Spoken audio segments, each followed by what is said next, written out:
Estúdio 103. Bom dia!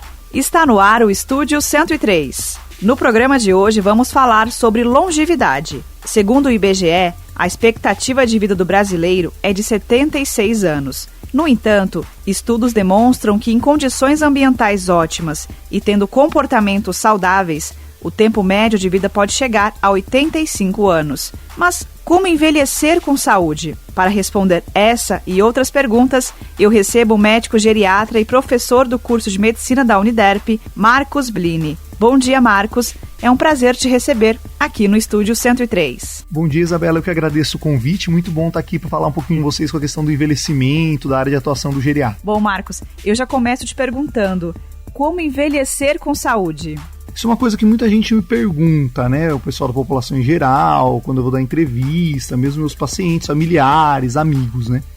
A questão do envelhecimento saudável tem um grande peso na questão das doenças, então é imprescindível o paciente, a pessoa cuidar das doenças crônicas, hipertensão, diabetes, não fumar, fazer atividade física regular, ter uma alimentação adequada, mas tudo isso é uma coisa que é até meio óbvia no dia a dia, né? Quem realmente não faz essas coisas hoje em dia é porque não quer ou não tem conhecimento.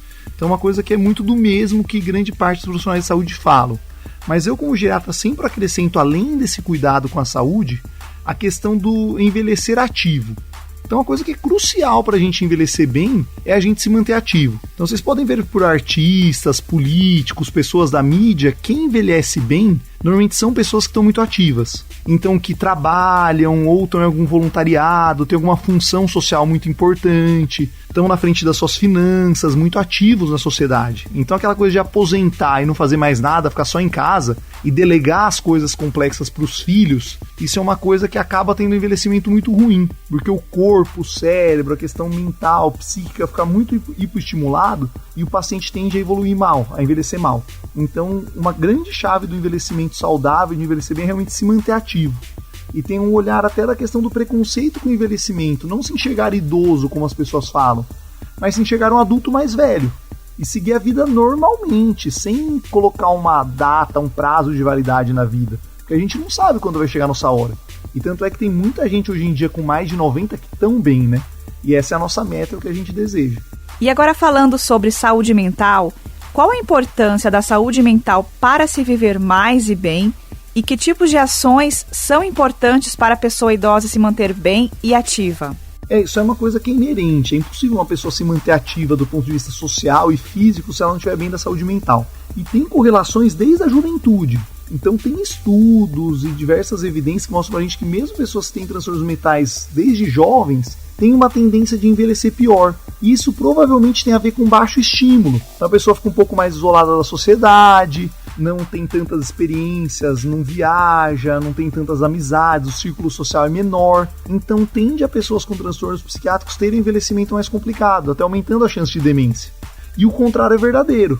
As pessoas que tendem a ter um círculo social maior, que são mais animadas, são mais comunicativas, estão mais ativas na sociedade, aquelas pessoas ligadas nos 220, elas tendem a envelhecer melhor. Então a saúde mental está diretamente atrelada em como que a gente vai chegar lá na frente. E tem uma questão que às vezes muda muito a saúde mental da pessoa, que é a própria aposentadoria. Ou às vezes a mudança de função, ou a saída dos filhos de casa, que é um momento de certa vulnerabilidade que a gente tem que cuidar para se refazer na sociedade, para não cair numa depressão, não ficar desanimado, transtornos de ansiedade, para continuar com essa vida muito ativa. E esse é um olhar que a gente tem muito. Até porque a depressão do idoso tende a ser uma depressão mais leve. Ninguém sabe muito bem por quê. Talvez seja porque o idoso está mais acostumado a esconder as emoções dele, está mais adaptado a não demonstrar tanto um sofrimento. Então muitas vezes a depressão no idoso passa batido como um desânimo. E muitas vezes é uma depressão que precisa de um tratamento clínico, com medicamento, acompanhamento psicológico e tudo isso.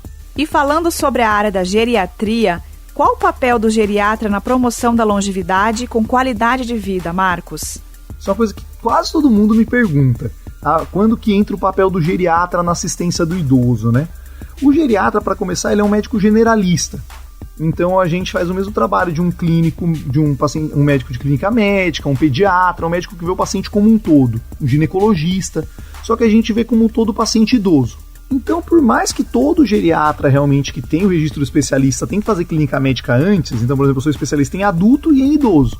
Então a gente sabe cuidar do adulto mais velho com o intuito de prevenção e envelhecer melhor. Só que até por um fato que a gente vinha conversando, que tem pouquíssimos geriatras ainda no mercado, aqui no Mato Grosso do Sul inclusive são perto de 10, e todos estão em Campo Grande, então é muito limitado.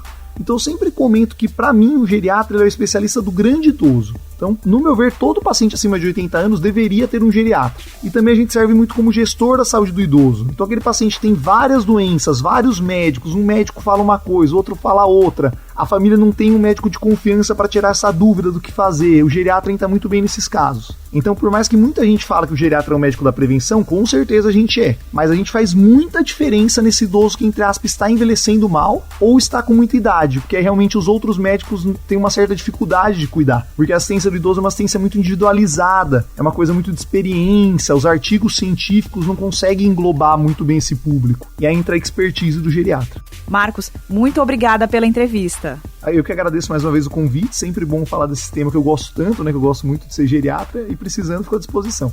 Estúdio 103.